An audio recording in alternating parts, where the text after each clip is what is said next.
वो बच्चे या बहुत सारे लोगों के मेरे पास क्वेश्चंस आए थे कि हम दुबले पतले हैं। बहुत सारे क्वेश्चन तो ऐसे होते हैं ना कि हम स्मार्ट हो जाएं, ओबेसिटी पे आते हैं, लेकिन कुछ लोगों के ऐसे भी आते हैं वो कहते हैं हम थोड़े से मोटे हो जाएं। ठीक है, तो ये उनके लिए है। जो देसी शक्कर है ना, हाँ। देसी शक्कर दूध में मैंने पकाई है, मीठा दूध। अच्छा, ठीक है, शक्कर वाला मीठा दूध। पहले शक्कर को पकाया दूध में आपने? शक्कर में पकाया, हाँ जी, दूध गर्म किया, उसमें सारी शक्कर डाल दी ना, उसको ठीक पका है। लिया, हाँ। जब वो हो गया 40 टेम्परेचर तक आ गया कि आपकी उंगली बर्दाश्त कर रही है, तो फिर आपने उसकी दही जमा देनी। अब आप इस दही को ना बेशक इसी तरह दिखाएं लोगों को और इसको टेस्ट करके देखें। अच्छा, हाँ, ये कुंडे वाली दही है, आपने इसी तरीके से जमानी। इसके फायदे आप इसको टेस्ट करें। मैं साथ साथ आप लोगों को बता देती हूँ कि जो मोटा होना चाहते हैं, ठीक है, जो अपनी सेहत अच्छी करना चाहते हैं, जो अपनी स्किन अच्छी करना चाहते हैं, जिनके बच्चे कमजोर हैं या जो खुद कमजोर है, क्या दही है। Oh my God. मीठा भी देखे, इसके अंदर देसी मीठा मैंने डाला है, अच्छे दूध की मैंने दही जमाई है। ये उन लोगों के लिए, ये आपकी कब्ज को ठीक करेगी। जब आपकी कब्ज ठीक होगी, आपका गट सिस्टम ठीक होगा, आपको डकारें नहीं आएंगी, तो आपकी स्किन भी अच्छी होगी। स्किन के साथ साथ आपके बाल अच्छे होंगे। और इसका सबसे बड़ा जो फायदा है, सबसे बड़ा जो फायदा है कि अगर आप केले के ऊपर डाल के, ठीक है, केले के ऊपर डाल के, मिसाल के तौर पे आप, ये केला है, केले को इसके आप सिर्फ जस्ट केला, अगर जिनके बच्चे कमजोर है ना, तो वो सिर्फ केले के ऊपर ये दही डाल के खाएं। दूसरी सूरत में होता है क्रीम और शहद डाल के खाएं, लेकिन अगर ये वाली दही डाल के खाएंगे, बच्चे मोटे भी होंगे।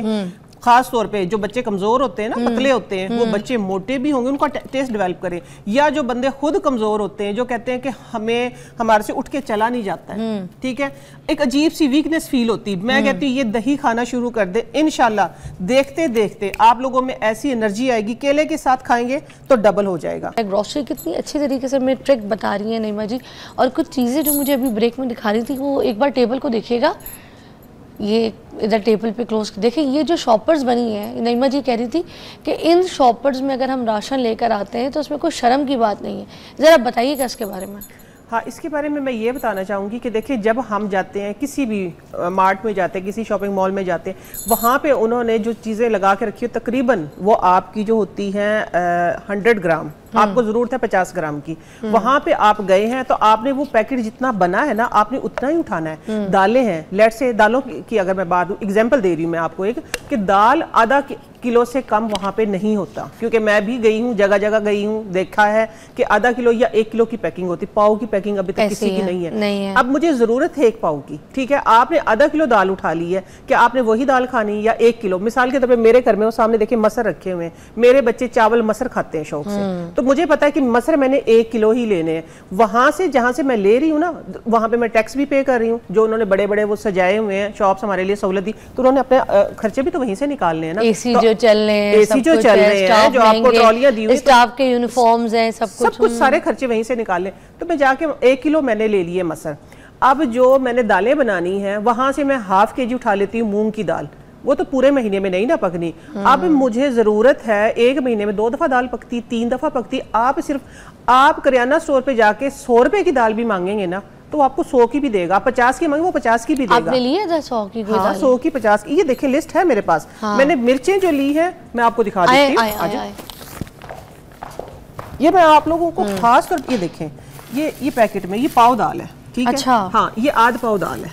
अच्छा, इस तरह लिया है? हाँ, मैंने इस तरह लिया। अभी देखें ना, मिक्स करके ये 4 दफा बन जाएगी, क्योंकि मेरे घर में, क्योंकि मैं ये असल में प्लांट बेस्ड जो प्रोटीन है ना वो है, तो ये प्रोटीन बच्चों को चाहिए, ठीक है ना। साथ में ये देखिए, ये काले चने, ये आधा किलो लिए मैंने। गरम मसाले की पुड़िया देख लें आप, ये 100 रुपए का गरम मसाला, इसके अंदर लिस्ट भी चेक कर लें।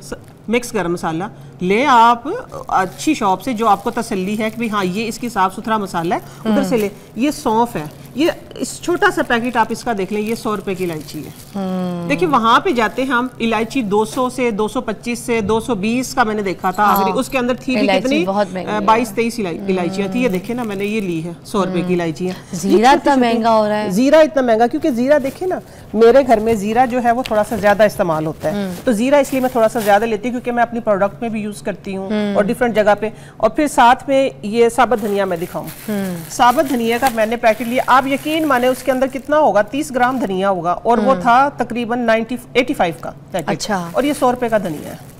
तो क्या बुरा है, फर्क में इतना सारा आ गया। 100 रुपए का धनिया है। तो ये बताने का और ये स्टॉल सजाने का जो मकसद है वो ये है कि आप लोग, ये क्या किया, ये कितने की लिए? ये इमली 100 रुपए की, ये भी हाँ 100 रुपए की इमली है, ये 100 रुपए की इमली है। हाँ। और ये लिस्ट में देखें ना, ये लिस्ट में आपको नजर भी आएगा कि लाहौरी, ये काले चने हैं आधा किलो। अब हाँ। देखिए मूंग की दाल है पाव है, माश की दाल पाव है, हाँ। सारी चीजें, लाल मिर्च 100 रुपए की। मुझे कोई जितनी जरूरत है आप पहले चेक करें, ठीक है, अपने घर की ग्रोसरी को पहले चेक करें।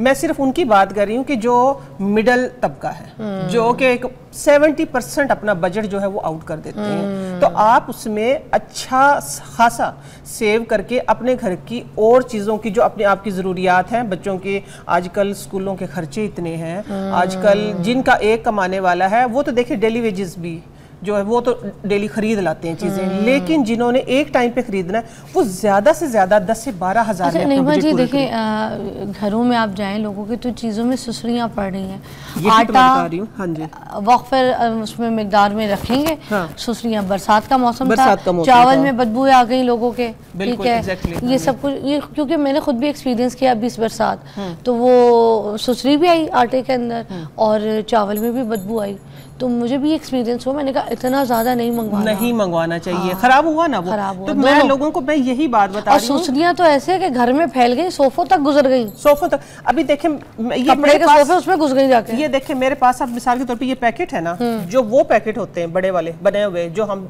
लेके आते हैं शॉपिंग सेंटर से, कुछ भी जो सील पैक होते हैं, वो क्या होता है फिजा, वो इस तरह पड़े होते हैं ऊपर नीचे, ब्रांडेड, वो देखे नहीं जाते हैं। जो नीचे वाला होता है, बहुत सारी खवातीन को ये पता ही नहीं होता कि मेरे पास मूंगी की दाल पहले भी पड़ी है, ये माश की दाल पहले भी पड़ी है, वो ऊपर नीचे आती रहती है, नीचे वालों में कीड़ा लग जाता है, उसकी वजह से सारी कैबिनेट में कीड़ा हो जाता है। तो बहुत अच्छी बात है कि आप अपने घर को अपने बजट के हिसाब से चलाएं, कम खर्च बालानशी। देखिए ये एक औरत होती है, बिल्कुल आपकी बात सही। और कभी कभी जैसे कोई मेहमान आ जाए या कुछ पकाने का दिल कर रहा है, तो आप अपने लिए भी एक पुरानी भूसी हुई दाल निकाल के पका रहे हैं, जो कि आपने रखा हुआ था स्टॉक में लाके। What is this stock? फिर बहुत सारे घरों की फिजा ये बात है कि खाने बचे हुए पड़े होते हैं फ्रिजों में, हाँ। ठीक है, फिर वो निकाल के कहते हैं कि बस इस सारे सालन में डाल लें। सालन में नहीं, आप जब फ्रेश सालन बनाते हैं ना, चाहे आप दालें बना रहे हैं, आप गोश्त बना रहे हैं, आप सब्जी बना रहे हैं, कोई भी चीज़ है, आपको अगर लग रहा है कि ये ज़्यादा है या कल को किसी मेहमान ने आना है या बच्चों ने कम खाना है, तो आप फ्रेश सालन निकाल के उसको ठंडा करके उसको फ्रीज कर ले। मैं ये नहीं कहती कि फ्रीज किया हुआ अच्छा है, लेकिन जो 10 दिन फ्रिज में पड़ा रहेगा उसके अंदर जो बैक्टीरिया जाएगा, जो फंगल होगा, उससे बहुत बेहतर है कि आप वो निकाल के उसको सेव करें। अचानक से मेहमान आ जाता, आप निकाल के उसको पेश करें, ठीक है। फिर एक और बात मैं बताऊं, क्योंकि आज खानादारी की सारी बात हो रही है, आप लोगों को पता है कि बचे हुए जो सालन होते हैं उसमें अमूमन हम मैश करके पराठे बनवा लेते हैं, हाँ। लेकिन शोरबे वाले सालन से आपने कभी पराठा बनाया? शोरबे वाले सालन से शोरबे वाले सालन की आज मैं आप लोगों को एक ट्रिक देके जा रही हूँ। अमूमन ये पता है कि आलू मटर हो गया, आलू गोश्त हो गया, तो आप लोगों ने क्या करना, उसके चावल बन जाते हैं क्योंकि उसमें शोरबा होता है।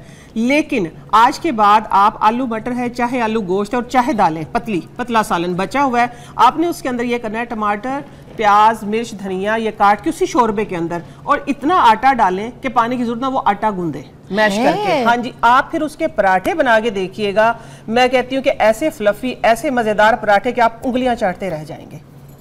ये एक ऐसी ब्रेक के बाद आते हैं, ये तो नई चीज थी और नया तरीका था। Take a break, okay.